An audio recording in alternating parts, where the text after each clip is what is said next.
On Thursday, August 12th, 1993, David R. Miles, 39 years old, he and 3 friends are going out to do some abalone diving.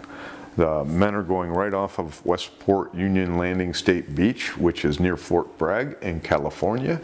And David is wearing a full black wetsuit, but he's got green swim fins, blue hood, blue arms of his black wetsuit, and he's carrying a red and black abalone iron. The men leave from shore and swim out to their spot, and they go past a rock in which most of the men carry on about 60 yards out from where David stops, and he's going to scout out this area by this rock.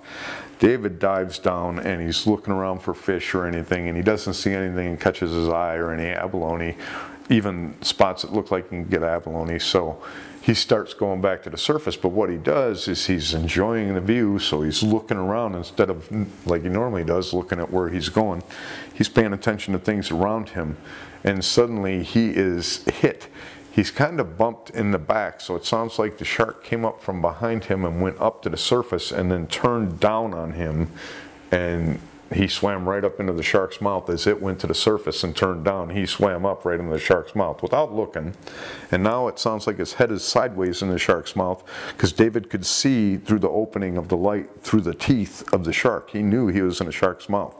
Real quick, it had a hold of his head, and he said that he could feel the bone to teeth going on in his head.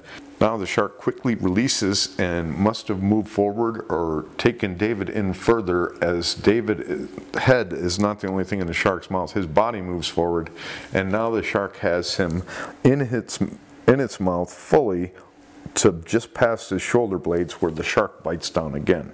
Now David is sitting there not wanting to move. He told the investigators that at that point he was concerned that if he moved at all, the shark would just go violent and bite him in half, and that would be it.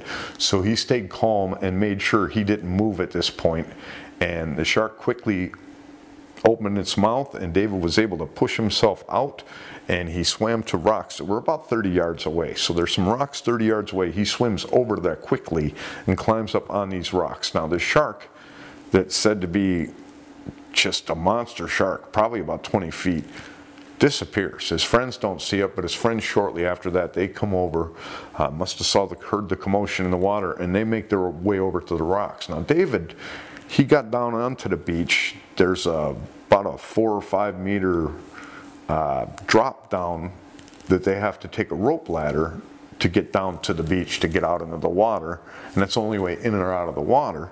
Well, David has to get into the water to swim back to the beach to be able to get rescued. They can't pick him out of the water there, and waiting for a boat will take forever. The thing he has to do is get in the water, so his friends are trying to coax him into getting back in the water, of which he is refusing. He said for about a half hour he would not move. Finally they talked him into it. He climbed into the water, and they made the swim over. A helicopter ended up showing up, and it picked him up and got him into safety. He ends up with wounds to his head, so he has bite marks from the first bite that go from his neck. A couple are in his shoulder, they go up to his neck, and then they're in his head.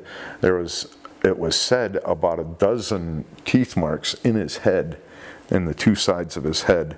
And then he also had bite marks just back of his shoulder blades, just behind his shoulder blades and on the front. So he had some damage. He needed to get sewed up. The shark did not shake with him in the mouth, so he ended up, I think, with just the teeth perforating his body. So probably separate teeth marks, and probably, you know, 1 or 2 of those big long gashes where the teeth kind of rip open. Some very harrowing attack. To be able to keep your wits about you when you think that if you move, the shark might bite you in half, and it sure might, because it seems like a territorial attack done by an angry shark not wanting you in an area.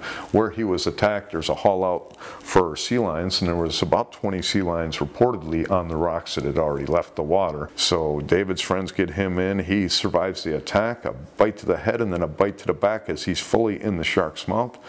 He survives this attack, and it goes down as an attack, not an attempt to predate, a territorial attack by a great white